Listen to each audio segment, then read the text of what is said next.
किसी गांव में एक साधु रहा करता था। वह जब भी नाचता था तभी बारिश होती थी।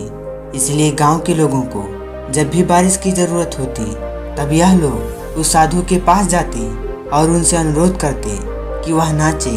और जब वह नाचने लगते तो बारिश ज़रूर होती थी। कुछ दिनों बाद 4 लड़के शहर से गांव घूमने आए। जब उन्हें यह बात पता चली कि किसी साधु के नाचने से बारिश होती है तो उन्हें यकीन नहीं हुआ।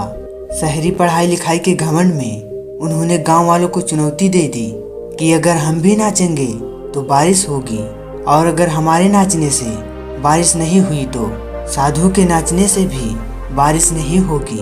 अगले दिन सुबह सुबह गांव वाले उन 4 लड़कों को लेकर साधु की कुटिया के पास पहुंचे। गांव वालों ने साधु को सारी बात बताई। फिर उन लड़कों ने नाचना शुरू किया। पहले लड़के ने नाचना शुरू किया। आधा घंटा बीत गया। फिर पहला लड़का थककर बैठ गया पर बादल नहीं दिखे। कुछ देर बाद दूसरे लड़के ने नाचना शुरू किया और 1 घंटे बीतते बीतते वह भी थककर बैठ गया। बाकी के दोनों लड़कों ने भी ऐसा ही किया पर बारिश नहीं हुई। अब साधु की बारी थी। उसने नाचना शुरू किया। 1 घंटा बीत गया पर बारिश नहीं हुई। साधु फिर भी नहीं रुका। वह नाचता ही रहा। नाचते नाचते 2 घंटे बीत गए पर बारिश नहीं हुई। 4 घंटे बीत गए पर बारिश नहीं हुई।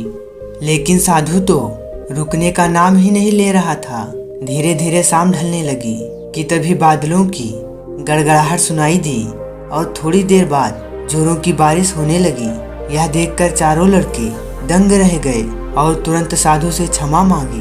फिर चारों लड़कों ने साधु से पूछा, बाबा भला ऐसा क्यों कि हमारे नाचने से बारिश नहीं हुई और आपके नाचने से बारिश हो गई? साधु ने उत्तर दिया, जब मैं नाचता हूँ तो 2 बातों का ध्यान रखता हूँ। पहली बात तो मैं यह सोचता हूँ कि अगर मैं नाचूंगा तो बारिश को होना ही पड़ेगा। दूसरी यह है कि मैं तब तक नाचूंगा जब तक कि बारिश ना हो जाए। मित्रों, सफलता पाने वालों में भी यही गुण विद्यमान होता है।